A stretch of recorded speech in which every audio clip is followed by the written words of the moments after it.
Buy my novel, Escape from the Village, from major booksellers online. Go to escapevillage.com.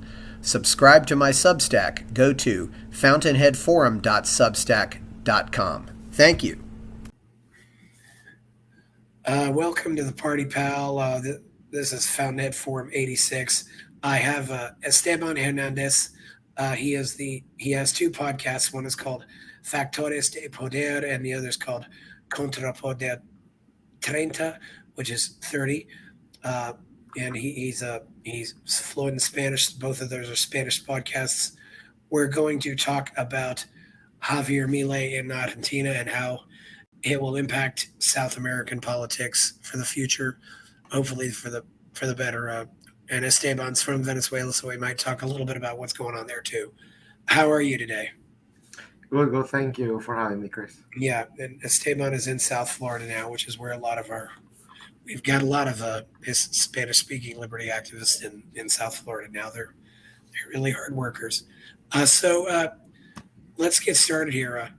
How long have you been, pushing liberty issues? When did you start your podcast? How did you get into this?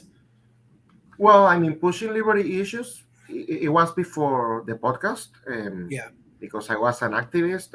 I belong to an organization called Political Persecuted Venezuelans in Exile, VEPEX, because of the letters in Spanish. So through them, I did a lot of activism, more focused on Venezuela, like asking for freedom in Venezuela, helping, like the Venezuelans who got here to the US, to give them a little bit of guidance as to what they needed to do in the immigration system here, like to stay here legally. It was guidance. It wasn't like actual legal advice, because there was a lot of misinformation at the time. But I mean, through this organization, I help, we help these Venezuelans, but we also did like activism against the Venezuelan regime. So you could say that I started when I was 17, maybe. Oh, wow. I'm 28 now, so 11 years ago. But then the podcast, we started it in September 30th of 2019, because I mean, I just got an opportunity to be part of this project, and of course I said yes immediately.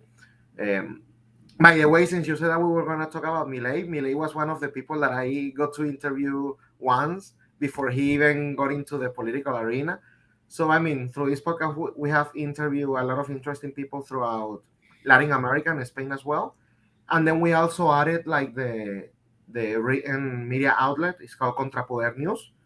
And I mean, we have been using these platforms to help give voice to the people that don't usually have it. I was telling you behind the cameras that this is how I met Martha Bueno.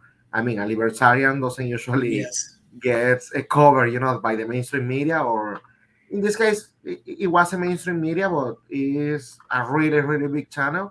So we use that platform to provide a voice to people like Martha Bueno, for example. Yeah. I found you on a Twitter space a few weeks ago talking about Milei. So when exactly did you interview Milei on your show? It was before. I don't have the exact date, but it was before he even announced the possibility of running for office. So maybe 2020, because I believe it was in 2020, because he started like as this influencer, if you want to call him that, who just got invited to the shows because he would give good ratings to the TV houses and radios and all of the shows. Why? Because he's like really, he's a really particular guy. Like, he uses bad words to describe politicians. He gets like really mad when he sees that somebody's lying on policy issues or economic issues. He's an economist. So he became an icon for the libertarians in Latin America. So he was well known in Latin America, but only for our people, like only for libertarians, because he's somebody that we looked up to. So I decided to invite him. I found his contact information to do the interview, and then we carry out with the interview. But again, this was before he was even elected to Congress, which is the position that he holds now. and now he's running for president. So I don't think I can get another interview, at least not in the short term. But I mean, that's okay. He's doing an amazing job, and I think libertarians should look at what he's doing in order to be successful. Well, you never know, because there's always that memory of these are the guys who invited me before I was famous. So Maybe. because he probably gets 100 invites a day now, and Yes. obviously he can't accept all of them. I mean, I've heard that from lots of people. Just they have to manage all these invites, and there's only so many things they can do. When you become a rock star. Uh, Yes. yeah, it's very interesting. You said really just these shows would see some bump in ratings every time he was on, and that's why they would keep inviting him back. Yes. And the sad part is that sometimes they did it kind of to make fun of him, you Yeah, know. Like they knew that he was gonna get them a lot of ratings, but at the same time they wanted to portray him as this crazy guy who's just yelling at everybody. He's just a person with a really bad humor and a bad temperament, Uh, but in the end, I think that strategy actually played out in a negative way for them, for the politicians and for the media who were trying to portray him as this, because people connected with him when he called out all of the inconsistencies and all of the bad policies that the politicians were implementing in Argentina. I mean, Argentina doesn't have the worst numbers in the region because they're competing with countries like Venezuela or Cuba. If that wasn't the case, Argentina would be probably the worst country in the region, like for whatever measure that you take. Inflation is over 100%. Like some people even talk about 500 or 600%, because that governments usually like to cover the actual numbers. But the official numbers are over 100% inflation, and like that, like they have other issues, which, I mean, if it weren't because of Venezuela or Cuba, Argentina would be the bad example of the region. So when they started doing this, yeah, they got good rating, and eventually Javier Milei saw that he was creating a movement in Argentina. I actually got the chance to meet him in person in 2019. I went to Argentina just for vacations, and somebody who knew me like called me, "Hey, he's gonna have an event here, so do you wanna come?" He knows me like from politics, and I was like, "Sure." So I got to meet Javier Milei. Again, at the time, he wasn't even running for anything. Um, but you saw how much excitement he gave to the people, especially young people, and this is something interesting that I'm going to tell you, like, in a little bit. Like, young people are usually leftist. In the case of Argentina, they are turning libertarians thanks to Javier Milei. um, but yeah, I mean, I think that he saw the movement that he was creating, and that's why he decided to run for office. He got elected in his first election, by the way, to Congress, to the National Congress. I believe they got like 7 seats only for that election. For this coming election, if they get the same results as the primaries, they're gonna get like 40 seats or something, and the numbers are probably gonna be better. But yeah, in Argentina, El Kirchnerismo, which is like the ruling part right now, and obviously they are related to the left, they decided to do something smart in order to win elections in the future, which is that they lower the voting age to 16. And now those are the people voting for Javier Milei. So, I mean, that policy, so it was kind of a double, it was like a bullet against them. Like they wanted to use it in favor of them, but it ended up hitting them back. So, good job, Milei. yeah, yes. It's really interesting when you end up turning their weapons against them, and really, that's one principle of martial arts is you take the force that they use to attack you and you reverse it on them. It sounds like he's really done well with that, and this whole principle about the media trying to portray him as crazy, and now it's backfiring for them. It's very interesting to see that happen. If they decided, oh, maybe we should just ignore him, but apparently now they can't ignore him. They cannot. No, no, they cannot. Even if they try, like, he's gonna make it to the news for putting something on Instagram or on Twitter, because everything that he's saying now is actually newsworthy. So your outlet or your TV house or whatever it is that you have cannot not cover that and say, oh, we're covering the news. Whatever Milei says, especially since he's the front runner for the elections, like, it's news. So whether you like it or not, I think they created a monster thinking that they were gonna be able to control him. Like he's just a funny guy who's gonna give us rating. But no, in the end, he created a movement that is gonna be really successful. Again, he won the primaries. He was the first person, like the most voted person in the primaries. And now, if you look at the new polls, because the general elections are gonna be held in October, if you look at the new polls, like he's winning by a bigger margin now. Yes. Some polls even giving like 40%. If the Yeah. difference is enough at 41%, he could actually win in first round. If not, he would go to the second round, like to go against either the left or the soft right, if that term applies. Yeah. I think they're soft left, but whatever they call themselves right. So let's use that. Let's use that. Yeah, this is a very interesting development. He got about 30% of the vote in the primary election, and you have all these different parties and people running for office. I mean, and one thing we want to clarify, there is the party which is Avanza Libertad, which means liberty advances, and then there's the coalition which is called La Libertad Avanza.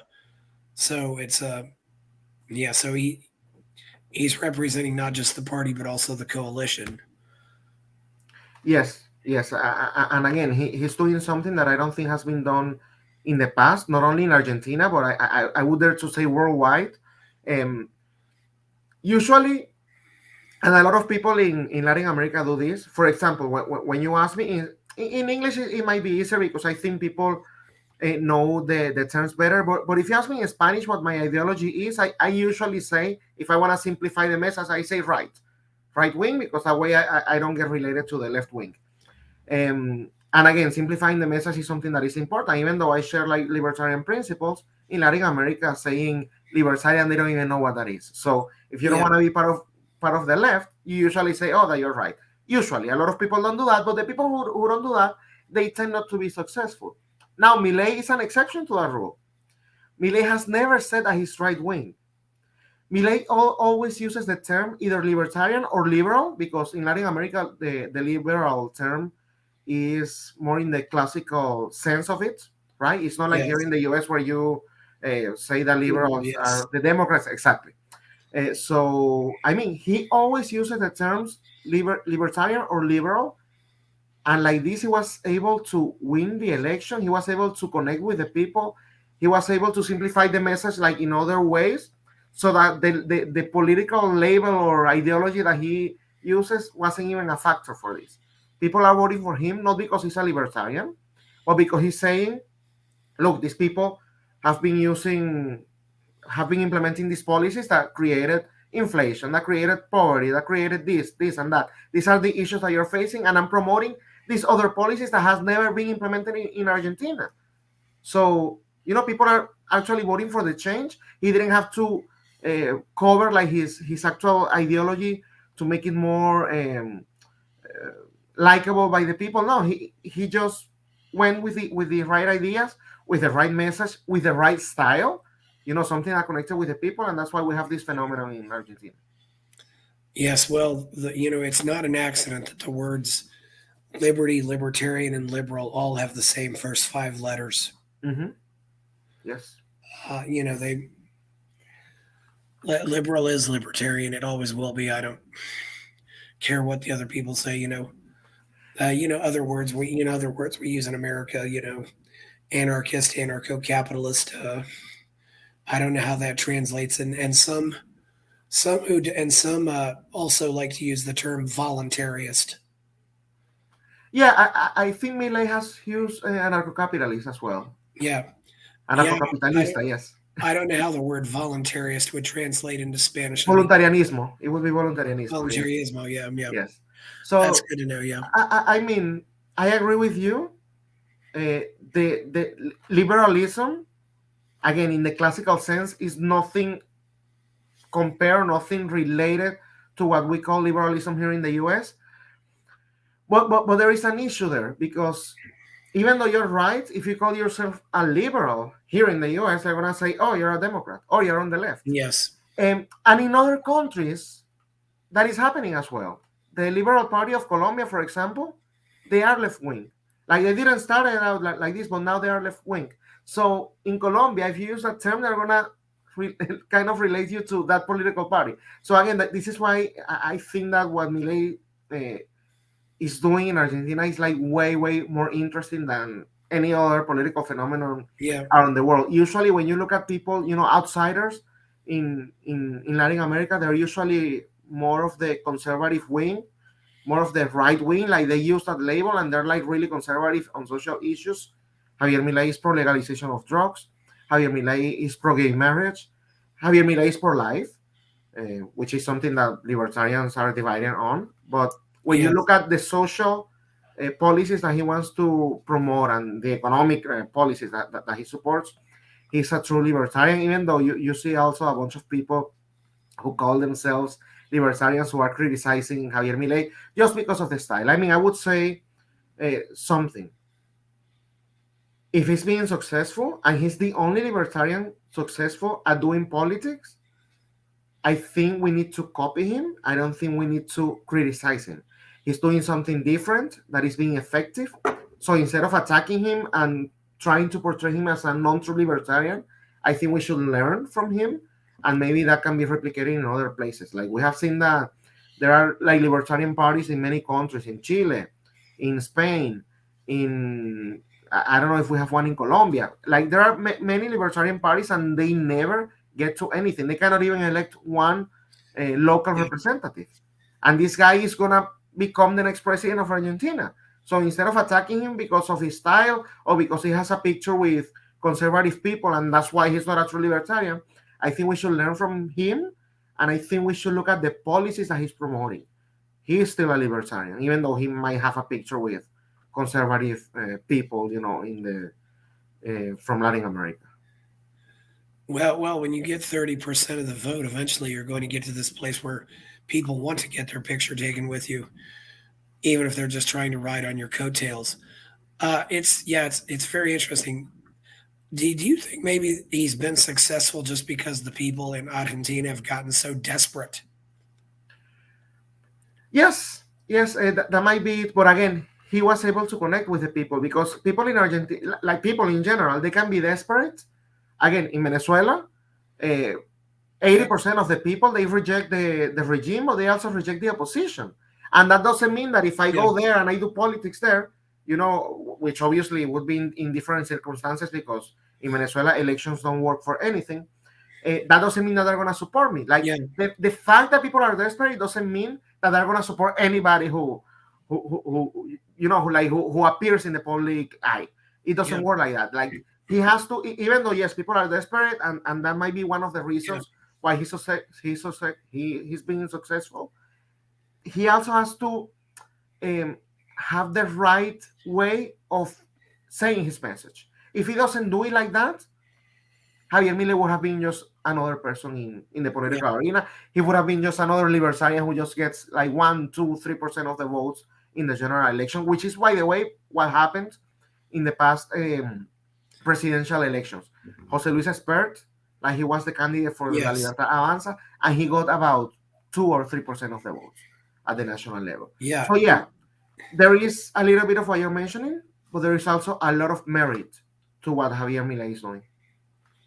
He's definitely done some things that Espert hasn't done. Since you're from Venezuela, how does he compare to Maria Corina Machado? You're probably talking to one of the most radical people right now. I don't believe in any politician in Venezuela. I think Maria Corina is part of the system. I don't think that people... Yes, that's what I'm telling you. Not a lot of people are going to tell you this. I don't think that Javier Milei can be compared to Maria Corina. I think that is an insult. Maria Corina, when you look at her track record, not only she's been with the same people that she criticizes them, but then she is with them like in every single political platform. She got elected by going to elections through like the political parties that she says that she doesn't have any connections with. She got in the last Congress, she got a few seats, like not herself or her political party, Vente Venezuela. Yeah, Vente So they Venezuela. went together. When she was a congresswoman, she was the or one of the main sponsors of a bill to control to have gun control in Venezuela. That was Oh, in 2012, I believe. She got elected. oh, geez. Yes, she got elected in 2010. In 2012, and there's actually a really famous tweet of her that sometimes you see on social media saying basically she was saying if there was a political willingness to solve the issue of insecurity, uh, like the government would have already supported this bill, the gun control bill. And guess what? That bill passed, and it passed with the votes of the regime because they had majority at the time. So I mean, you tell me, and people say, yeah, people change. Maybe she has another stance. That's the thing. We don't know if she has another stance. That was in 2012, and up to this day, she has never said sorry for supporting that bill. She has never said, I changed my mind. I actually support now free, like a Second Amendment approach here in the U.S. Nothing. She hasn't said anything about it. So when you look at her track record, like, I mean, to me, she's not trustworthy. I think she's part of the system. And in Venezuela, I don't think any of the faces we see on TV are actually like legitimate opposition. I think they're just control opposition that work for the system.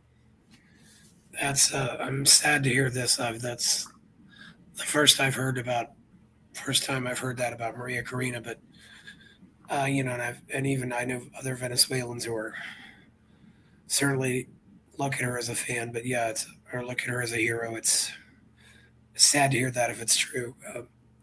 Anyway, getting back to Milei, uh, do you think he compares to anybody else down there? Or? No, no, no, no. I don't think that, and that's why he's a phenomenon because a lot of people are trying to compare him to other leaders, not only in Latin America, also here in the U.S. Oh, he's the Argentinian Donald Trump. He's Yeah, not. Oh, he's the Argentinian Jair Bolsonaro. He is not. He's the Argentinian Santiago Abascal. Santiago Abascal, for those who don't know, he's like the main leader of a political party in Spain. They are nationalists. He's not. He's not even similar. He has a picture with Santiago Abascal, sure. He has a picture with Bolsonaro, and Bolsonaro says, congratulations, I hope you win. But here's the deal, and this is something that I said on the space. Because maybe here in the US, I mean, I disagree with this premise, but let's say that here in the US, you could say as a libertarian, oh, Democrats are equally bad as Republicans. Sure. Say that if you want, because, I mean, we know that how they've been ruling the US, and it doesn't matter who, like what party is governing. We always have more debts. We always have like the same issues, right? So I would understand that from an American perspective to say, okay, the left and the right are equally wrong. Sure. But in Latin America, that is not the case. In Latin America, if you're a libertarian or if you're a conservative, like you guys need to work together because the left is the one that has ties with international criminal organizations. I'm talking about terrorism. I'm talking about cartels. I'm talking about even political organizations that give everybody like a strategy. Like for example, El Foro de Sao Paulo. El Foro de Sao Paulo is an international yes, organization that started out with Fidel Castro and Lula, who's the current president of Brazil. It's called Sao Paulo because the first meeting was held in Sao Paulo, the Brazilian city. And they developed a plan of how to get to power and how to remain in power. And that plan was implemented first successfully in Venezuela. So they're yes, working together. They are working together, and the policies that they implement, they bring misery, like generalized misery for everybody. So if you ask me, oh, is Jair Bolsonaro, for example, the conservative former president of Brazil, is he the best option that the Brazilians can have? Maybe we can find better people. But when you ask me to decide between Jair Bolsonaro or Lula da Silva, I'm going to go with Jair yeah, Bolsonaro, even though I might disagree with him on many, many issues, because they're not equally bad. I mean, he was the president during the pandemic. He didn't close the country. Under Lula, he would have closed. You know, yeah, and that affects like in many ways. People always talk about the economic effects of of the lockdowns, which are really, really bad. I mean, here in the US, think we need to be thankful that we have still like a kind of a Oh yeah. federalist system, you know. So you could see the difference between Florida and California, and you Oh can yes. yes, and you can see Well, from as far as I've heard, Peru was the worst, but I could be Peru. wrong about that. Yes, yes. But here in the US, you can compare it like state to state, and you can see like the economic effects that it had, right? But there are other effects, like really, really bad that people don't talk about, which are like the mental issues that they generated in people. You know, a lot of people got really, really depressed. A lot of people kill themselves. So when you look at the policies that these right wing presidents implement in Latin America against these left wing presidents, you cannot tell me that they're equally bad, you know. Yeah. And I mean, if I were in the shoes of Javier Milei, I wouldn't mind doing international alliances with these people, because in the end, the worst enemy that we have in Latin America is the left. Like, there is no doubt about it. They are Mhm. criminals. They ally themselves with criminals. And if you don't understand that difference, I mean, then I cannot respect anybody who tells me, oh no, they're equally wrong. They're not. They are not. Well, I've heard that the socialists actually get a lot of money from the drug cartels too. They That do. this is all funding that. The Sao Paulo Forum, yes, that's a very evil thing. They're subverting a lot of things. They're going to try to go elsewhere. It's not a positive thing. Although I don't know how. Yeah, there's you're a lot younger than I am, Esteban, but I was 18 years old when the Berlin Wall fell down. Mhm. 20 years old, and I was still very politically aware. We never imagined that the socialists would be stronger now than they were then. Because they actually have something that libertarians and conservatives don't have, which is they can show empathy. It's fake. Or fake empathy, yes, it It is seems. fake empathy, but they can show it. So they actually have an issue. They recognize the issue, and they provide a fake solution, but they provide a fake solution. In the libertarian and conservative movement, we always say, "Oh no, that is not a problem."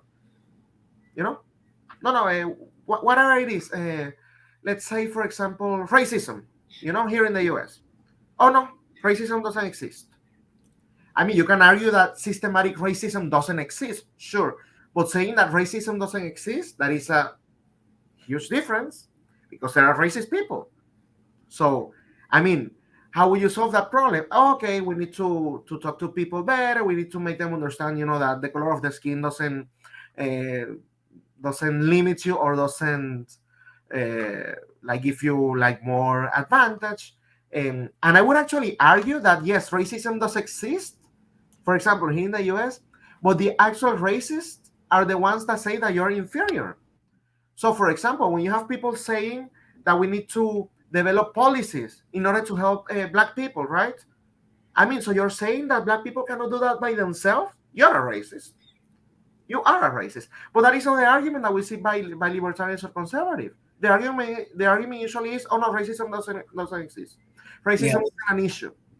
So for somebody who has felt discriminated, how do you think that message is gonna like impact their political view? Oh, if you're denying the problem that I think or that I feel that I have, obviously I cannot support you. And you can adapt this to any other issue. We can talk about the environment, right?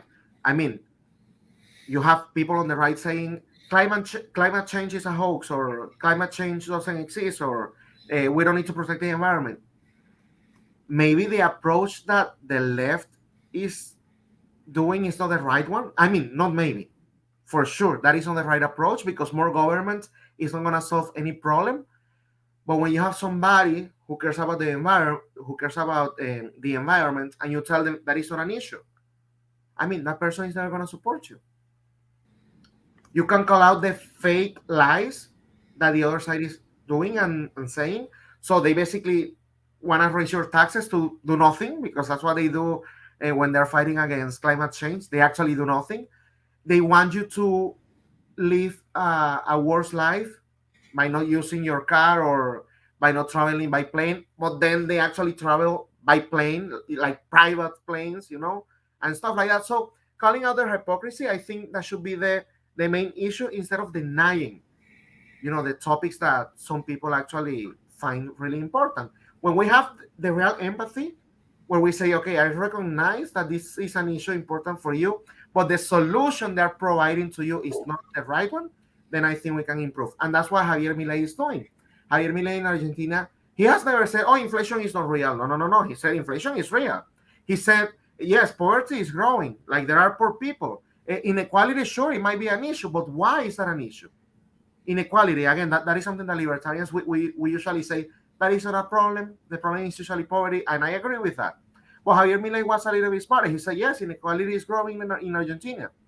Politicians are getting richer, and you're getting poorer. That is a real inequality, So how do we tackle that? Yes. Okay, we tackle that by actually, like, destroying the system that we have at the moment, where it gives like benefits or privileges to the ones on top. So like benefits and these privileges do exist, but who are the ones like getting any benefit from it?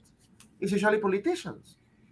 So I mean, Milei was really, really smart into finding the right enemy and blaming them for what is actually their faults. But in other places, we see that libertarians and conservatives are, like, have no empathy at all, and obviously you cannot win like that.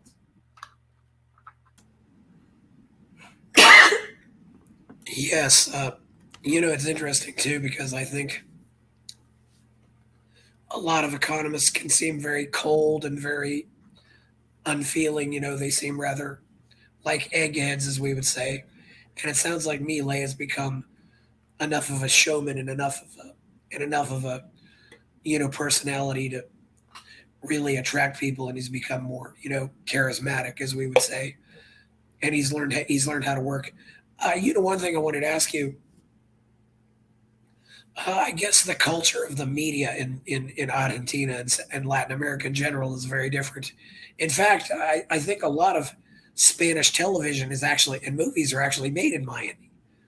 How is it different? I mean, what is the CNN of South America, or what is the Fox News of South America, or what's the landscape like there? Can you tell us a little bit about that? Yes, of course. I mean, if you think that the media here is kind of sensationalist, maybe that is the right word, it's because you haven't seen Latin American media. Yeah. You see how, I mean, our personality in Latin America, people usually say, oh, Latinos have the best parties, right? There is a reason for that. That comes with our personality. So the media is not different from the way that we are, like, in regular places. Obviously, when you look at the soap operas, right, the novelas, and when you look even at the news media, they're always gonna try to find that that element that is attractive, Yeah. for the Latin American people. So they're gonna try to exaggerate everything. I mean, I have seen some headlines, for example, I think it was a Peruvian newspaper. Like, so the news was like, somebody was talking on the phone, and a ray, like, hit him. And they put, instead of putting, a person was talking on the phone and a ray hit him, the headline was something like, hello, crack. Like, like something that doesn't even tell you the whole story, but they try to make it more, again, sensationalist. And that is the way that TV works, newspapers, radio, like, they want to make of everything kind of a show. But again, it's because that is more of, like, the personality of the Latin American people. If you are too serious about everything, you're probably gonna be labeled as boring, and you're probably not gonna get, like, too much audience, which is what the media obviously wants. And again, this is why Milei became this, at the beginning, this media treasure, right? Because without doing too much effort, they would just put him, like there in the studio, and they would make him debate with 3, 4, 5 people at the same time, and he would just yell at them. Like, he would give them the whole show, and that's why they would see an increase in their ratings. So yes, Milei was a thing in Latin American media because that Yeah. is what Latin American media is trying to find. Do more people watch get their news from the TV or the radio? I mean, is it more that way there? I mean, I think that varies depending on the country. yeah, For example, in Venezuela, they censor every single like outlet that yeah, criticize the regime, and if they didn't censor it, they bought it. So you cannot get free information yeah, in any regular mainstream media. And I remember years ago when Twitter wasn't even a big deal like for other countries. In Venezuela was the highest country that or was the country that had the highest like a consumption by the people because we started getting the news only from Twitter. So if you follow me, okay, I follow Esteban, right? For whatever reason, I saw him somewhere. So to me, Esteban is the only person that's giving me news that I can trust. So I'm gonna follow him, and whatever he says, I'm gonna take it for like as a fact, because that is what happens when you don't get like free media. Uh, I mean, again, it was censored, it was bought by the regime, and they would put only information that the regime approves. So in a country like Venezuela, Twitter became the main source of information, followed by other social media like Facebook, Instagram, WhatsApp. WhatsApp was really popular. And I'm talking about more than 50% of the people getting the news from social media, even though, and this is where it gets interesting, Venezuela has one of the worst internet services of the region. The worst one in the region. One of the worst one in the world. Like it's really slow. You don't have internet 24/7.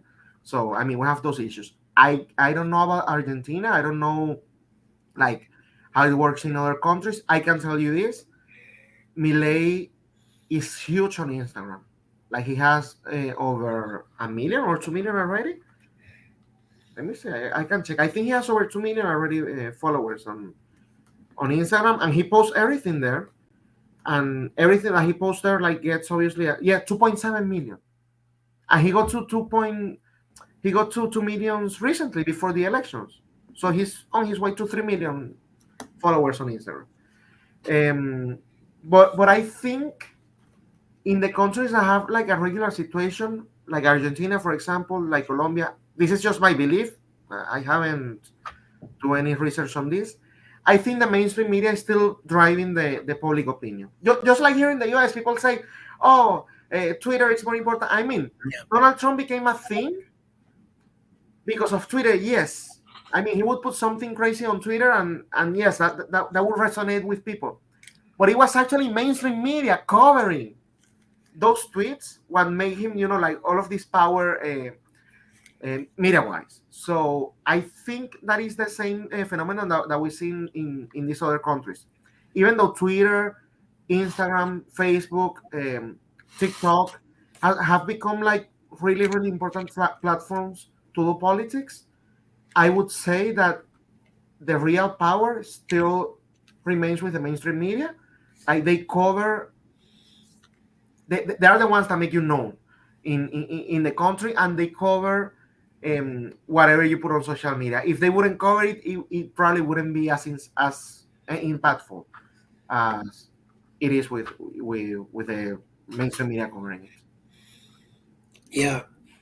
Does Milei have any real supporters among the South American media or not? I had the chance to interview one guy recently because Javier Milei was a really close friend with a really known journalist of Argentina, Viviana Canosa, but they had an argument or something, and now Viviana is attacking him. So that is a good question. He only talked to me about one journalist who I think he's on the radio. No, he's on the radio and he's on TV. I forgot his name, but that is like the only ally that he has in Argentina. Now in other places, I'm pretty sure he has like allies. For example, when people like Javier Milei or other Argentinian influencers travel to the US, for example, they get invited to Latin American media, and they get invited because they actually like them, you know. So here in the US, I'm pretty sure they can find allies, maybe not in the biggest networks, but in some, you know, like moderate or maybe alternative media, they do have a lot of allies. In Argentina, I don't think so. I think they only have like these really big journalists and some other outlets that sometimes cover them, but they're not like the main ones. Yeah. So he's really also he's got a very big YouTube presence as far as I know.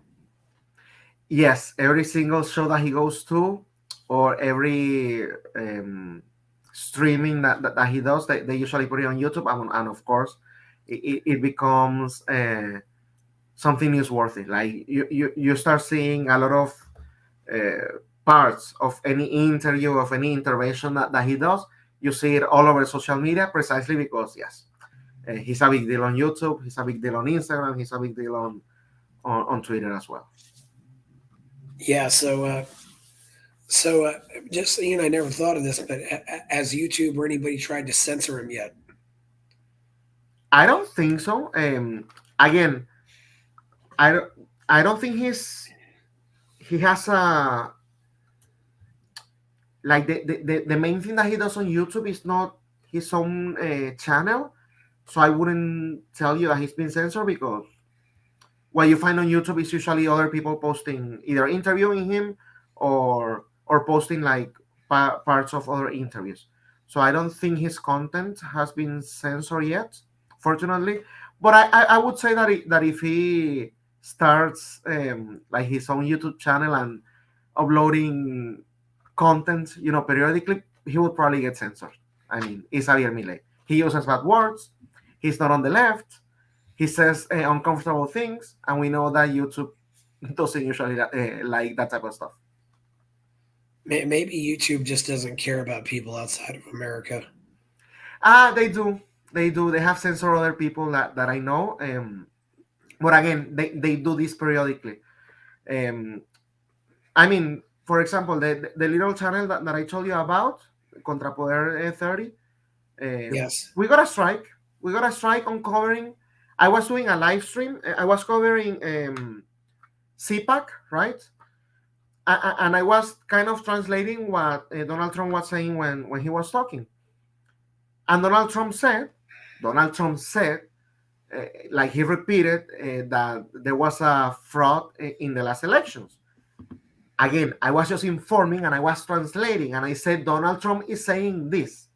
Well, that got censored. I got a strike on my channel because I was promoting fake news and stuff like that. Again, in Spanish, they don't care. I know a lot of other people who have like YouTube channels from Colombia, from Argentina, from Venezuela, and they also get censored because they are promoting a speech that is not the one that YouTube is promoting, especially during the Yes. pandemic. For example, if you dare to question the vaccines, if you dare to question the lockdowns, if you were to question the approach that the government was taking, any government was taking, like to control the the spread of coronavirus, then you are spreading misinformation, you are fake news, and they would censor you, or at least they would shadow ban you, which is I think even worse. Yes. So what else do you think Milei is doing especially well?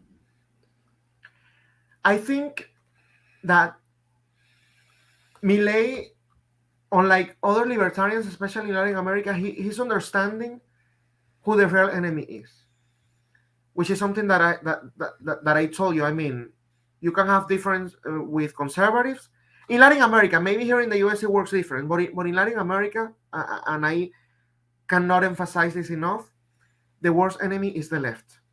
Javier Milei doesn't care about meeting with conservatives. Javier Milei doesn't care about um, having common ground with other people that he might not share completely his vision with. So I think he understands the real problem, which is something that other politicians have not understood. They think that if they behave in a calm, and if they try to pass reforms that are not as radical. The left are gonna forgive them. They're not gonna go against them, or maybe they would even vote for them. I mean, somebody comes to mind when I'm talking about this. Sebastián Piñera, he's the former president of Chile, uh, the one before the guy that is the current president.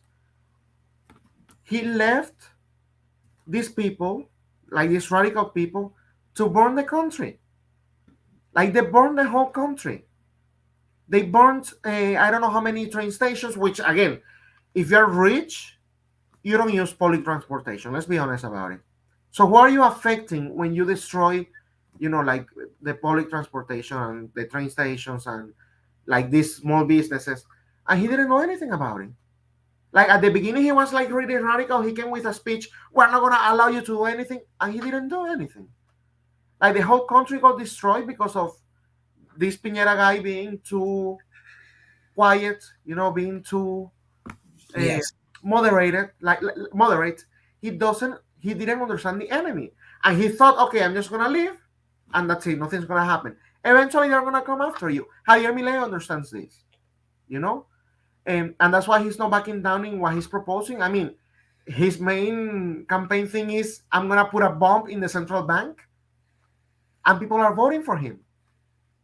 So when he gets to power, he better do something like that, because if he gets moderate, you know, I mean, people are gonna go vote for the left again, and guess what? When they Yeah. get to power, they go against you. This is happening to Bolsonaro in Brazil. You have to understand the enemy. I think Milei, up to this moment, that might change. Again, I don't praise politicians too much for a reason. Up to this moment, Javier Milei understands the real enemy, which is something really, really good in Latin America. Let's see if he applies it once he gets to power. I think he will, because again, he's not a traditional politician. He had never been a politician before.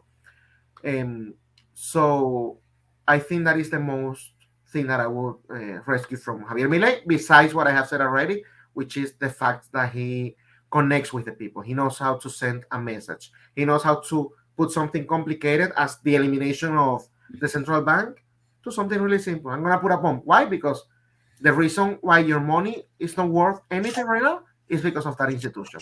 Okay, people are buying it, So he's really good at that as well. Yeah, that's very interesting. I think a lot of people around the world have never really quite understood how crazy the left is until recently. I think it often happens that at least one person exposes them, and because they go unhinged with these reactions. But the other thing too is, I think there's long been this attitude that somehow if we just educate people and give them the facts, they'll change their minds, and that doesn't really work. It's like, it's like if you gave a bunch of scientific studies to somebody who smokes cigarettes, they're just going to ignore them most of the time. It's and yet that's what we've been doing with the left. It's like we've been In Spanish, yeah, in Spanish, there is a saying that goes "dato mata relato," and basically says what you're saying. Datos is like facts, numbers, and they kill stories. That's what yeah, it says. Facts kill stories. I don't agree with that. You need to tell a good story too. You have the facts, which is good, yeah, but you need to tell a good story. If your story is boring, you're not going to connect with the people. Unfortunately, for people who agree with what you were saying, humans are not like we are not rational beings. We are not. Even though we say we are not. yeah, We are more emotional than we think. Even the ones who say, "Oh, I'm really rational," all of us are emotional. Like we connect with people emotionally. If you come here and tell me, "Oh, here is a fact about me," like I'm just gonna probably think that you're a weirdo, and I'm probably gonna have you like far away from me, because we are emotional beings, whether we like it or not. So we need to tell our stories in a way that people can understand it, right? Which is the importance of the simplification of the message, but also in a way that people can relate to. which is precisely what I was telling you before, like to have empathy, yes, in a realistic way, without lying, but we need to have empathy for whatever it is that we're trying to promote. So yes, dato mata relato. I don't agree with that premise, and I think we should understand that we are emotional beings, and as that, like we need to tell a good story if we want to connect with people and if we want to make changes. Um, you were saying the left is really really crazy. They are, but they are emotional. Everything that they do is emotional. What I was telling you about Chile, how they destroy the whole country, Yeah. all of that big all of that happened because they raised the price of the transportation, specifically of the trains, of the metros, a little bit. The I don't remember how much it was. It was just a little bit. And again, Chile had, probably still have, one of the most efficient public transportations of the world. Chile is like a developed country in Latin America, which is a lot to say. And just because they raised the price, they destroyed everything. And it went from, they were requesting like for the price to go down to the original price, which they did. In the end, Sebastián Piñera said, okay, we'll just bring it down again. But they were requesting that. And somehow, I don't know how, but somehow that request of, okay, bring down the cost of the public transportation went to, we need a new constitution. Like, do you see the gap there? And it's precisely because the left knows how to handle or how to control emotions. There was a lot of heat, a lot of hate towards the government because of one simple action. They were able to organize the whole country, especially the capital, to burn down train stations, to create violence, to do all of the mess that they did. And in the end, they came down with, we need a new constitution. And they got it. Well, they got the referendum. They're working on the new constitution. They lost the first election. People didn't like the constitution that they planned because, it was something crazy. Apparently, on this one, it shouldn't be as crazy. The right won, like the representation to write this new constitution. But again, this just shows you how well or how smart the left is when it comes to dealing with people. And the right is like, oh no, we have the numbers, so we shouldn't be doing anything else. Chile, the best country of the region. And they were tricked just because somebody's raised. Yeah. Mm-hmm. It's interesting, Esteban, but there seems to be a cycle. Chile is democratic, becomes more socialist. They elect Allende, Pinochet overthrows him, dictatorship goes capitalist, and then he brings back elections. Chile gets richer, and then they decide we're going to vote for socialists again. It's wash, rinse, repeat. It seems to be this cycle of socialism and capitalism, and does it ever end? Yes, but it doesn't end precisely because the people on this side, like, we suck. We suck at sending a message. Usually, when the right wings in Latin America, it's not because they connected with the people. No, it's just because people get tired of the left. It's like, okay, we've been having many issues, so let me try something new. And then they go there, they get to power, they govern as social democrats, and then people are like, okay, we still have the same problems. Let's go back to whatever we had before. So that is the issue. If Milei actually implements these reforms, remember something, like people are voting for Milei for him to reform the system. So yes, back to, okay, I'm not going to be as radical. People are going to go back to voting like for the same political class. So that is usually what happens in Latin America. The right, and again, I'm going to use right as whatever that is not left. So I'm going to put conservatives, libertarians, classical liberals, and nationalists on the right, just to make it more simple. But yeah, the right, like, they don't connect. And when they get to power, it's like, okay, I'm just going to do something horrible. Bolsonaro in Brazil, like, when you look at the numbers, he didn't do bad government. He was actually pretty good. like Petrobras, which is like the the state-owned company of oil, um, it had always been in deficit. Under Bolsonaro, it was the only time that it actually had surplus. And like that, I can show you a bunch of numbers that are going to tell you, okay, Bolsonaro wasn't as bad. But you know what happens? I mean, you are during a pandemic. Again, this is going back to the being empathetic. You're going through a pandemic. You don't close the country, which I love. That is amazing what you did. A bunch of people die. I mean, obviously, it's a virus. That's going to happen. It happened all around the world. But the rhetoric that you have when you go to public is, oh, this is not real.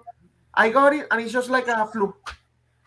I mean, if I am a family or if I have a relative who died from this virus, do you think that I'm going to vote for you? You are basically saying that whoever, my mother, my sister, whoever it is, died just for something that we made up. Again, empathy.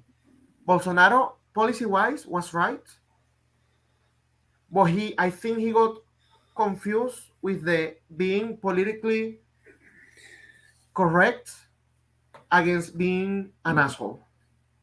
And I'm sorry to say it like that. I think people in the movement, like in the libertarian movement, or even right wing, like conservatives, sometimes they get confused with that. Like there is a line, that divides the not being politically correct, which I agree with, but not being politically correct means that you get to say your opinion on polemical issues without being afraid of being canceled by the moral police, right? That I can agree with. But then, if you go over that line, that is called being an asshole. And that is what this guy did. Like, he didn't have any empathy for the people who actually died or for the people who had relatives or family members who died because of COVID. He just said, oh, it's just a flu.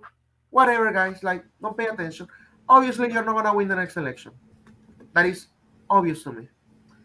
And, I mean, when you find the right ideas with the right story or the right way of telling things, which is what Javier Milei is doing, I think we need to take advantage of that momentum because that is not something that you see really often in any country. I would dare to say, not only in Latin America, in any country.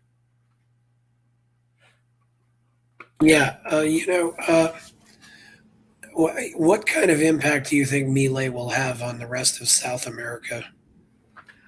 Look, I've been predicting this even since before he announced he was running for president. And I said it on my show, and my co-host said that he didn't agree with me.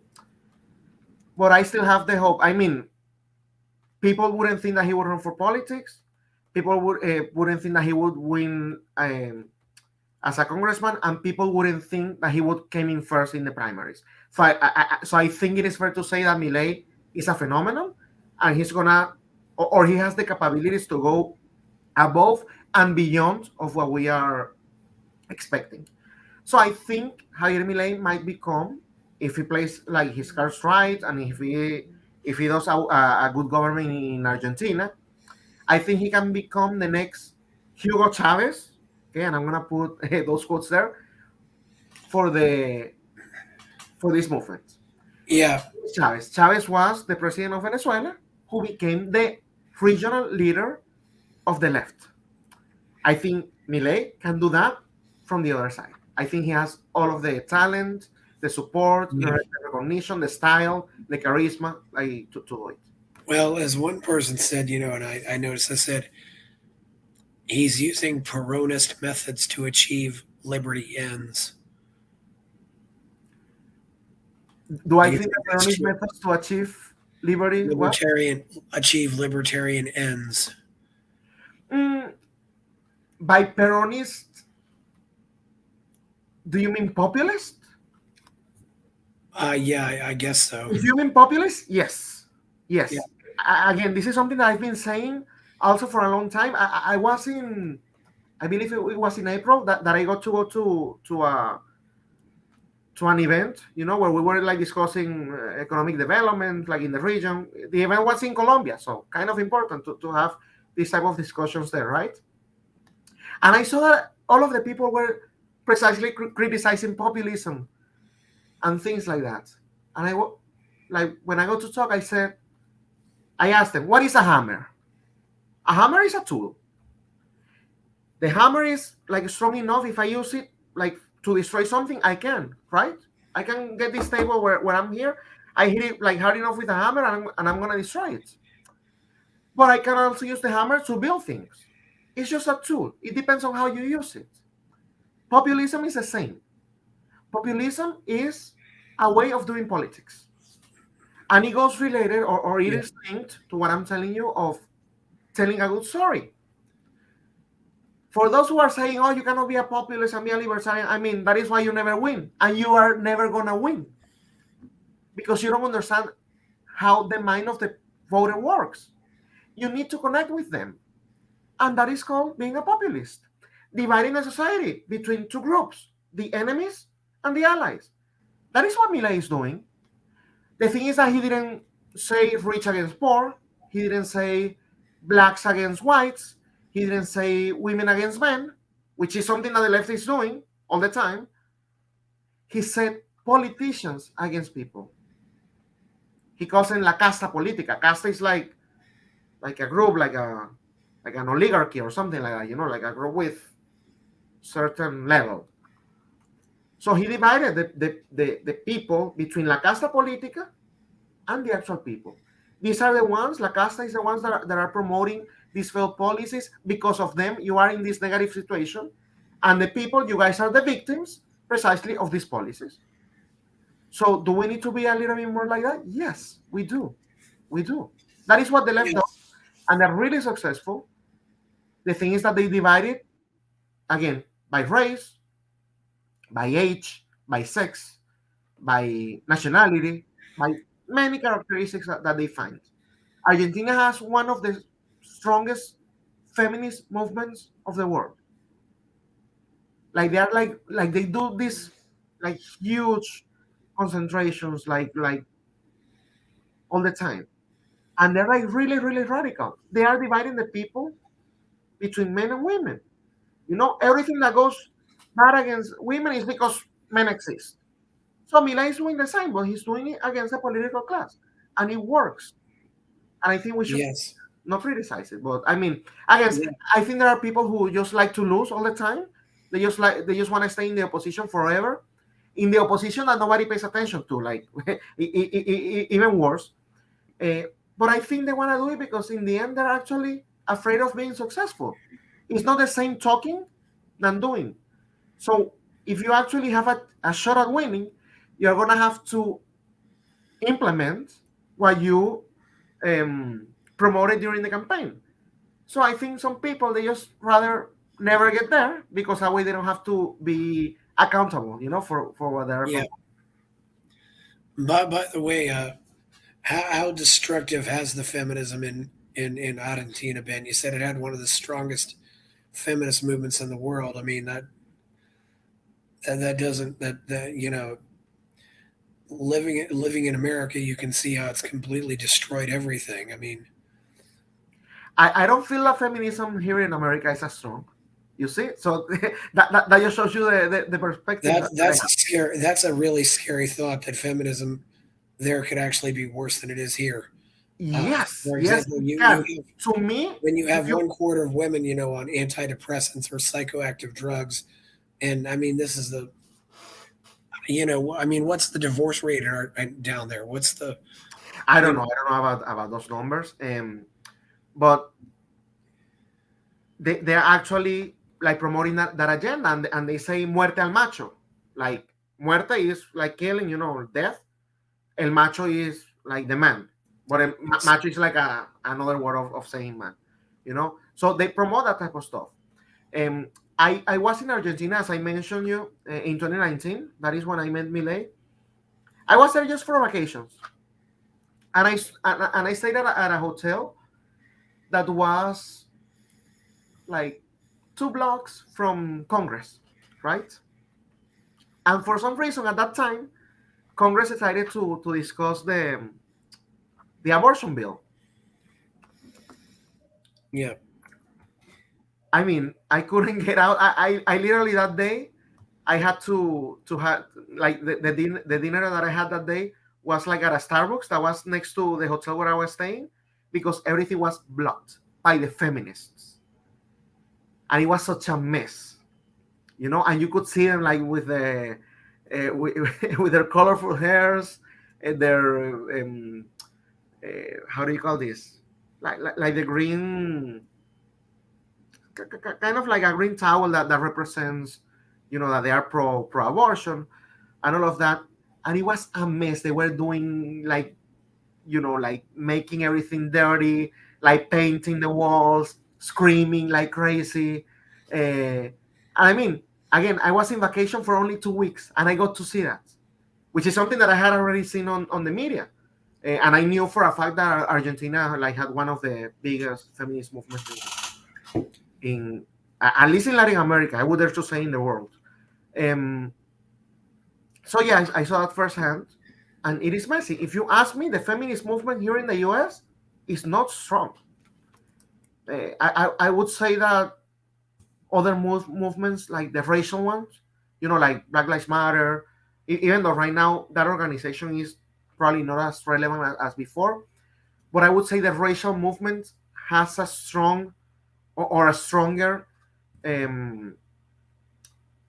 connection with people, if we want to say that, than the feminist movement. To me, the feminist movement here is like doesn't exist as much as the racial one.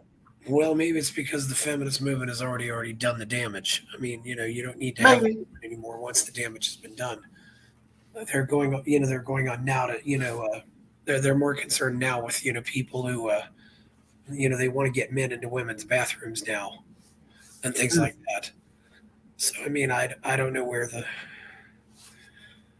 but certainly, the feminist movement has never borne any good fruit anywhere it's been. I mean, it's just destroyed everything.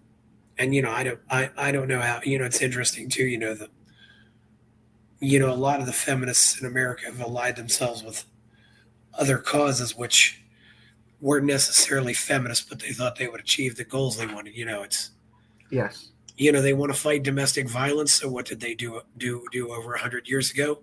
Oh, we'll outlaw alcohol, so then men won't get drunk, and then they won't hit their wives when they get drunk. Yeah, that's ridiculous. Yes. And of course, we saw how well that worked out, which just creating more violence. Which up until before 2020, I've said that alcohol prohibition in America was the dumbest thing a democracy ever did. Before 2020. Yeah, of course. I agree with you. You how could you ever think this would be successful? But but do you think Milei might inspire other Mileis in other countries, or even other Mileis in Argentina? Oh, in Argentina, that is happening already. Like you look at the young people, and they are actually getting really, really inspired by it.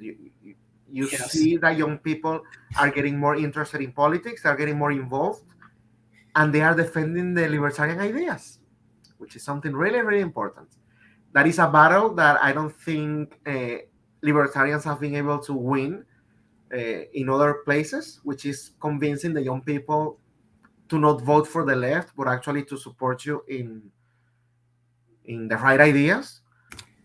So I think that is happening already in Argentina. Now, is that going to happen in the rest of Latin America? Maybe.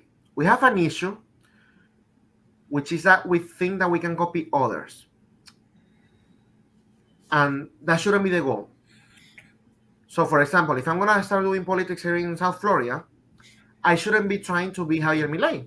I should be trying to be Esteban Hernandez, with whatever that implies. So being authentic, promoting the ideas, no matter how polemical like they might be, and not backing down, because that is something that also happens a lot. Politicians usually, when they say something that is polemical or that gets like negative reviews on the media, they say, "Oh, I apologize for that." No, we shouldn't. We apologize for what? For saying what we think. Again, that is not offensive.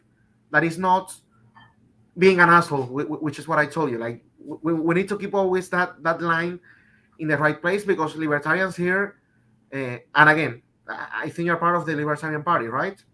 But libertarians here are doing like a horrible job at like staying, below that line, and are always like surpassing it. And I can give you an Yes. example, for example, for with John McCain.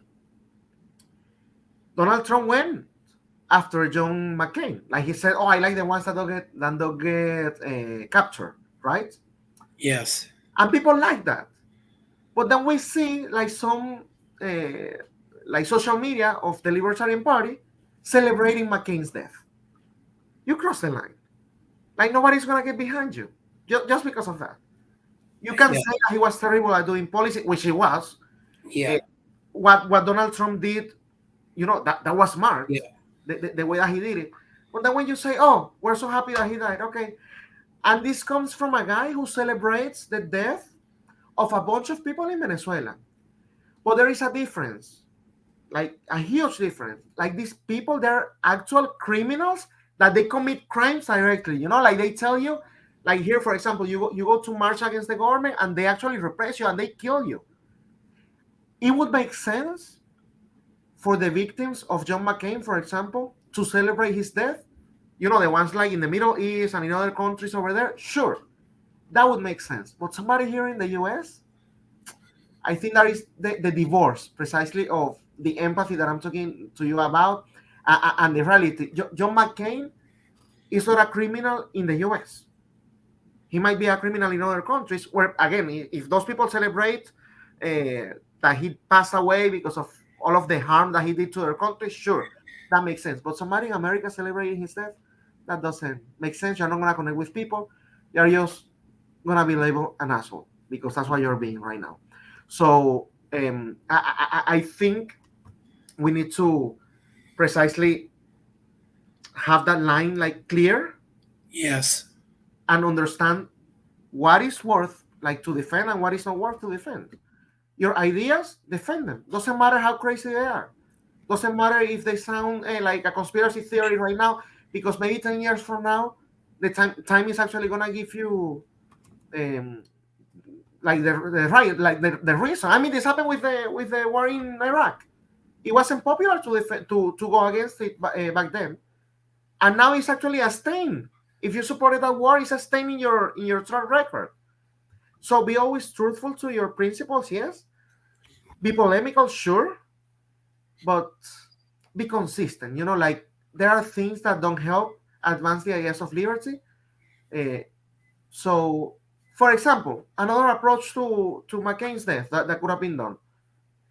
You know, we don't instead of celebrating, saying we don't have any comment on this because we don't think that John McCain was a good person. That is different than saying, "Oh, here you are, like we celebrate this," and then you have like his daughter coming after you. He was a senator, not a president, just to clarify. Yeah, senator. Sorry. Yeah. Yeah. Okay. Well, that's cool. Yeah. I think we've. Yeah. There is kind of a sweet spot of being edgy and provocative and Exactly. going over the line. I think Malay's probably achieved that. Yes. Which is good to know. Malay, does Malay have any English material out there, or is he almost all in Spanish? No, no, everything's in Spanish. I think a lot of people are now getting the subtitles on Yes. on his videos. Yeah. But I don't think Milei speaks English, and that's why you're never gonna see anything in English. Yeah. Yeah. Do you have you looked into who some of his influences are, or who he's read? I mean, I've heard he's read Murray Rothbard. I've heard he's read. Yeah, all of the libertarian authors, I can tell you that he's gonna Yes. like pay attention to. Yeah. Not only economists, because he mentions Rothbard and Yes. Hayek and Friedman, but Yeah. also like for other issues, like he has mentioned Ayn Rand before. That's good. Yeah. So yeah. He's like really. Again, he wasn't a politician. He was an influencer created by the media, but at that time he had always talked like from the libertarian perspective, like he he's somebody who's dogmatic, like he knows what he's defending. He Yes. doesn't just throw the name just because he's in fashion, he's in trend. No. Like he actually believes in these ideas. And I think, like you said, like he's provocative, but he's not socially awkward. Yes. He's confident. Yes. He's confident, and the narrative that he promotes are like they might be offensive for some people, but not for the majority. Like people understand what he's saying, and he doesn't need to explain it too much. This is something that I told you on a call that we had like before this meeting. When you need to explain yourself, you already lost the conversation. True, because it doesn't matter how many times you try to explain it, people are gonna stay with the first thing that they thought you said. So Javier Milei has never had to explain himself. Yes. Like when they ask him, "Oh, but you said this." That's not what I said. You thought that I said that. You know, but I have never, like, he has never come out and say, "I just want to clarify." No. When they ask him, he clarifies. When they ask him. Other than that, he never says, "I'm sorry." He never says, "Oh, this is not what I meant." What I meant. No. Because now they're trying to say this is something interesting. They're trying to say that Javier Milei supports that you can sell your kids, which is, like the freest of the markets. Yes. He said that he wasn't against, like, when you are going to adopt, like, for you to pay a fee or something to make it faster, like to make it more efficient. Let's use that term. Yeah, efficient. And people started saying, like, the media started saying, "Oh, he wants to sell your kids and whatever." Like, come on. Well, he never said sorry. He never said, "That's not what I meant." He started getting asked by journalists on the shows, "Oh, you said this." He said, "No, that's not what I said. Yeah. I said this." So, I mean, he's really smart. You have just hit on something that is huge. Do not apologize for the misrepresentations. Never apologize. I had this You've issue. You've already inspired them and made them and encouraged them to do more. Exactly. I had this issue. Apologize unless you've actually done something wrong. Do not apologize. Unless you've actually done something wrong. Exactly. Don't apologize for calling Chavez a murderer. Don't apologize for calling, Castro a murderer. Don't apologize for calling, don't ever apologize. Don't say, "I'm sorry I offended some." I mean, don't ever do that. No, never. Thank you. Yes, I had a similar issue. You know that I work for Martha Bueno's campaign. Oh, okay. Yes. Yeah, I'm actually the mind behind the OnlyFans idea, like, to get media attention. That was the whole point. Yes. And if you look at the content, it wasn't sexual content, it was political content with a little bit of spice. But before that, like, Martha was under a lot of attacks. By the way, one thing, by the way, political content is less likely to get censored on some of those sites. I know political people have uploaded their stuff to Pornhub. There you go. Yeah. Well, she actually got censored, and one of her videos got censored in OnlyFans because they don't allow guns, and it was a pro Second Amendment video. So, oh, geez, yeah. Yes, we didn't know that he got censored. Well, whatever, that's okay. Okay, yeah, sorry, I was had to throw that in there. I was telling you, before like the OnlyFans, she actually got a lot of attacks and even media hit, for saying something. I don't remember who it was. It's like a plus size model, and she was saying how society right now, like, it praises certain behavior and it condemns, like, other behaviors. What was she referring to? Like, yeah, this woman, she's a big woman, she's a plus size model, and people are praising her, but then they're trying to undermine the other type of bodies, of those who take care of themselves. So Martha was saying, unlike her, people who want to stay fit, they need to they need to be more disciplined. There are certain foods that they're not gonna eat. They have to do exercise, stuff like that, she said. And she started getting attacks. They call her fatphobic. you hate fat people, whatever it was. And it was a lot. Again, like this was even covered by mainstream media here in Florida. And she tells me, you know what? I'm just gonna say this. What I'm like, no, you didn't say something wrong. Don't apologize. If they understood that you hate fat people, that is on them. That is not on you. In the end, she didn't apologize because when I explained it to her, it's like if you that you lost already, and you're telling them, you're basically telling them that what they're saying about you is true. That you hate fat people, that we are saying that fat is whatever. That is not what you said. Look, I'm not the skinniest guy. Like you can tell that I'm not the skinniest person. And I understood her, like her message. And it's true. It's true. Like what she was saying that is true. So why are you gonna apologize for something that is true? People are praising her. Why? Because she's fat. But then if you put somebody like, who's in shape, oh, that is an unrealistic body that we shouldn't. No. People are being like hypocritical when it comes to these type of issues. So don't apologize. And she did. Unfortunately, she listened. Because if she would have, then she would have lost that discussion for sure. Yeah. So you mentioned that you think the party will also get some seats in the Congress. How many do you think they'll get? How does their system work down there? If they get the same votes as they got in the primaries, they're gonna get about 40 seats, which is going from 7 to 40. They will be still the third political force. They wouldn't even be the second or the first one, but they would be the third one. Now, again, 40 seats out of how many? 40 seats out of how many? We can look it up. I think the majority is over 100. It's probably like 200 or 200 and something. That's big enough that they can't ignore you. Yes, exactly. They couldn't even ignore him by himself, like with other 6 people, because he would all of his interventions would have would make a lot of noise. So the opposition that they say, oh, we don't like peronismo and whatever, sometimes they would vote with the government just for something that benefit them both, So Javier Milei became kind of this person who was like keeping them accountable. If you vote this way, you're voting with the government. So he made changes, even with only 7 votes of his political party. So yeah, Chamber of Deputies is 257. 257. There you go. Senate is 72. Yeah, the Senate, I don't know how it would end. He would probably get a few seats as well. But again, that is if he gets the same votes as in Las Paso. I think he's gonna get more. So we're probably gonna be looking at more members of Congress.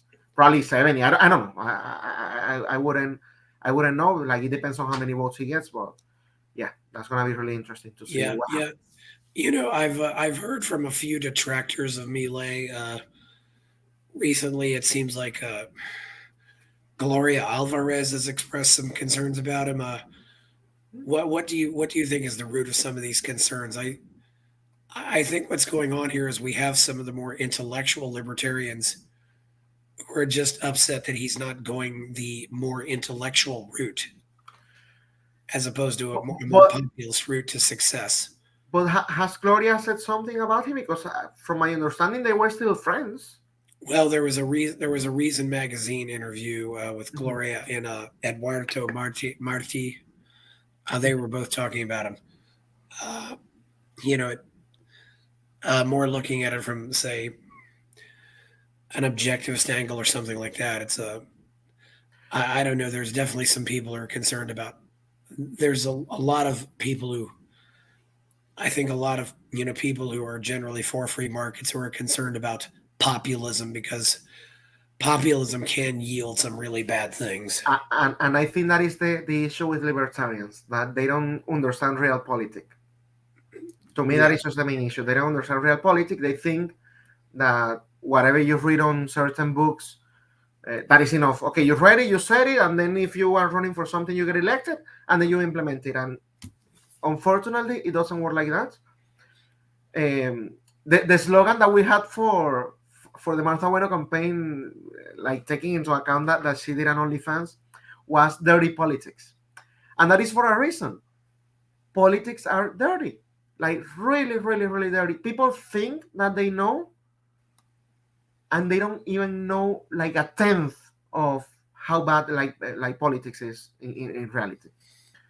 Um, Sometimes people get dirty, like they get stained for things that they didn't even know they were doing wrong, because it is a whole system that like everybody who becomes part of the system, it kind of absorbs you. And sometimes you need to do political alliances with people that you don't agree with. Sometimes you need to, give a little bit on this to get more on this other side. Like it depends on the context. And I think the issue with libertarians is that they don't understand real politics. They think that you can just apply everything you read in a book by saying it.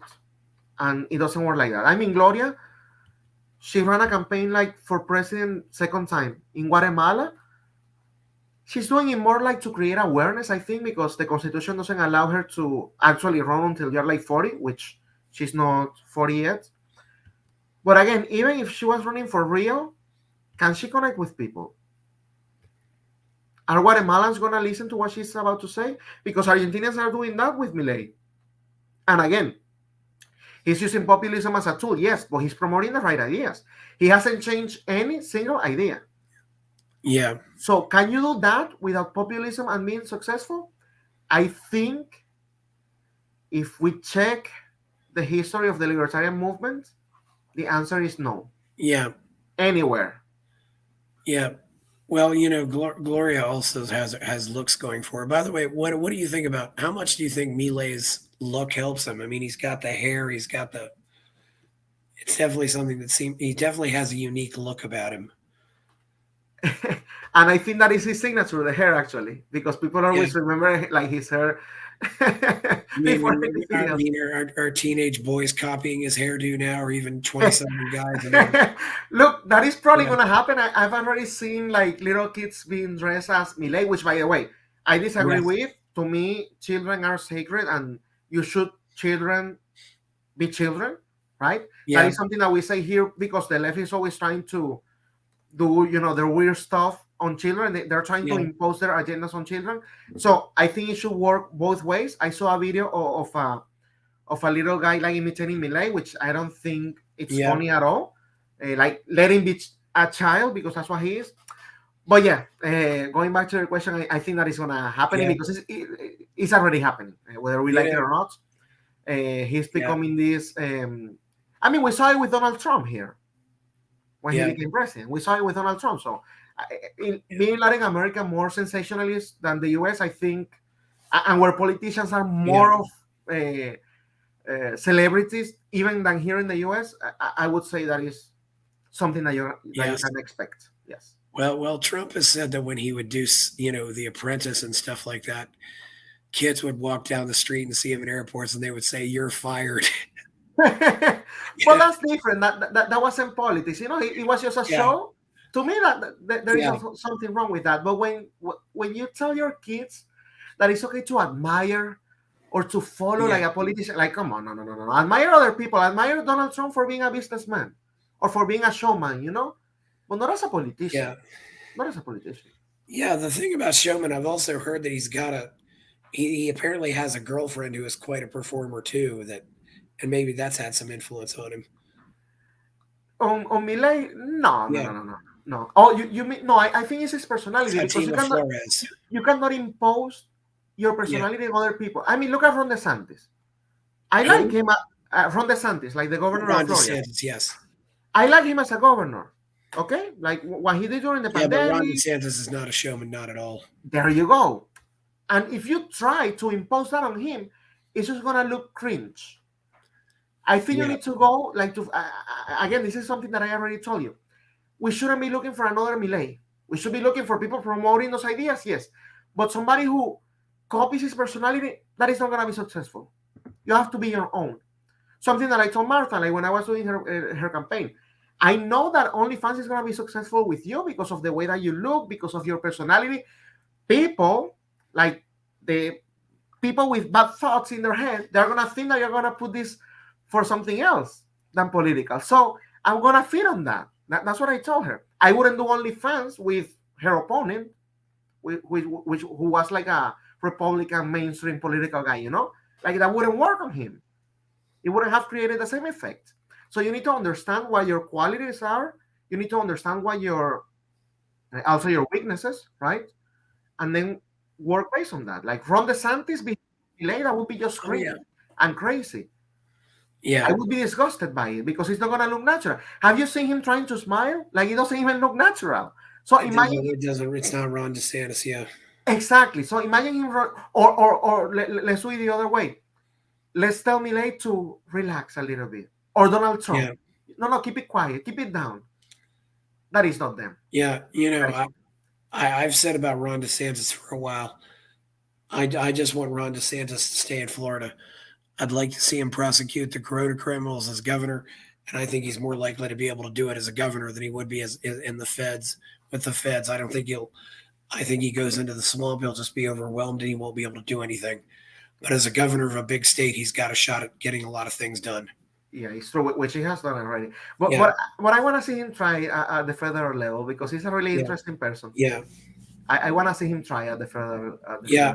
Well, maybe so, but he should. I think he should finish his term too. But I don't. I didn't come on here to talk about DeSantis. That's I right. mean, uh, you know, uh, what do you think the overall prospects for South America are, and especially Venezuela, which you're from originally?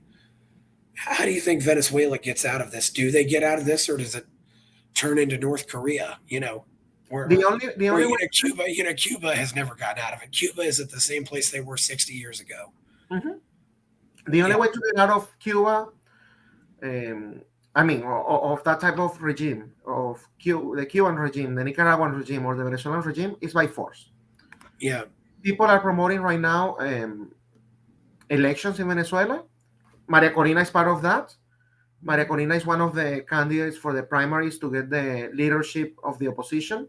yeah, She's going to go to elections in 2024 against Nicolas Maduro.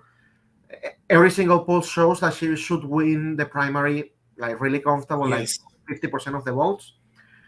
But again, 2 3 years ago, she would tell you that anybody who participates in election is a fake opposition, is somebody who's collaborating with the regime, and now she's doing it. So you tell me, yeah, the the situation of Venezuela is not going to get fixed by going to elections. They only understand the language of force because they're using force by to remain in power. They have like a 10% approval or something like that, and they're still in power precisely because they're using force. Like they control the military. They have links with the Colombian guerrilla, with terrorist groups of the Middle East, with drug cartels, and you name it. Any criminal organization, they are friends with. So yes, obviously you cannot get rid of them by voting in an election that is going to be rigged, where they're going to count every single vote and they're going to say, oh yeah, yeah, Maduro won by, I don't know, 50%, 51% of the vote, because that is something that they love to do.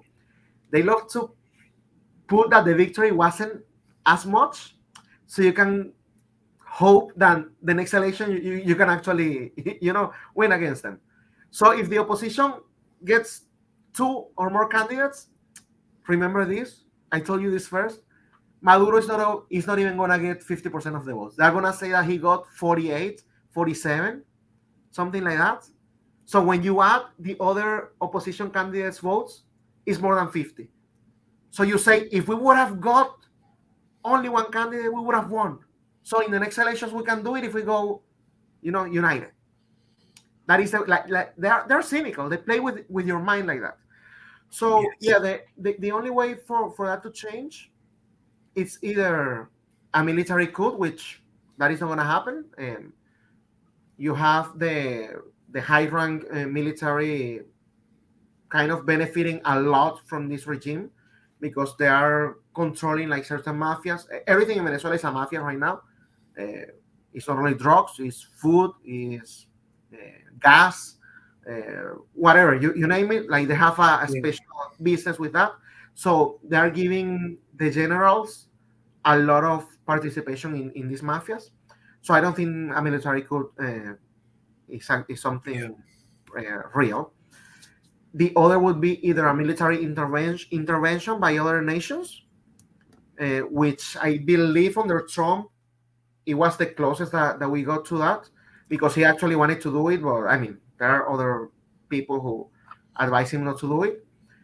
Or it could be like an organization of people either in the country or outside of the country, or both, something that works together, but they will have to be armed, and they will need to say, we're just gonna get rid of the government. Other than that, I don't think Venezuela has it. Yes. Finally, there's one thing else I wanted to ask you. Mhm. Is the state of academia in South America as bad as it is in the U.S.? I hear that it's actually worse and that they're all a bunch of Marxists down there. I could tell you that it's worse, and that's why we Yeah. are in the situation we're in with right now. I can talk to you, for example, about Venezuela. And I have other examples because thanks to my podcast, I have interviewed a lot of people, but in Venezuela, it is way more clear. First of all, it is a lie that Venezuela started trying socialism under Hugo Chavez. No. Before Hugo Chavez, for 40 years, when we got democracy, again, what you were saying, we had a dictatorship. It was more of a nationalist dictatorship with a few things of the right, a few things of the left. But they aligned it more with the right. Marcos Pérez Jiménez, it was the name of the dictator. So when they got rid of him, we got 40 years of social democracy. So left. They were like, putting these huge welfare programs. I mean, being Venezuela one of the richest countries, especially with the biggest oil reserves, it was kind of easy to do this. And eventually Hugo Chavez came. He came again by acknowledging the real problems that they had in the past governments, which were corruption, poverty, everything that that the left does. So he got to power, and in great part is because of academia. The academics of Venezuela, they supported the other system, like the social democratic system. But they started like getting more and more radicalized. And one of the main universities of Venezuela, which is La Universidad Central de Venezuela, UCV, because of the letters in Spanish, they started going more and more and more left, up to a point that Fidel Castro visited Caracas in the 80s, I believe it was. And there is a list of over 800 people of the academia saying, welcome Fidel Castro to Venezuela. Over 800 people. A bunch of them were professors at this university that I'm telling you, and all of the others were either journalists, but again, people that were considered like academics, like in Venezuela. And they signed this paper saying, welcome Fidel Castro to Venezuela. You are the best. Obviously, the paper is a little bit longer, but I'm telling you, over 800 people signed this. And some of these people, they are now opposition, to the Maduro's regime, but they don't understand that they're still leftist. Yes. Like they still promote the same ideas. They just reject the system because either they're not part of it, or because maybe they're saying, okay, they're being like way too bad.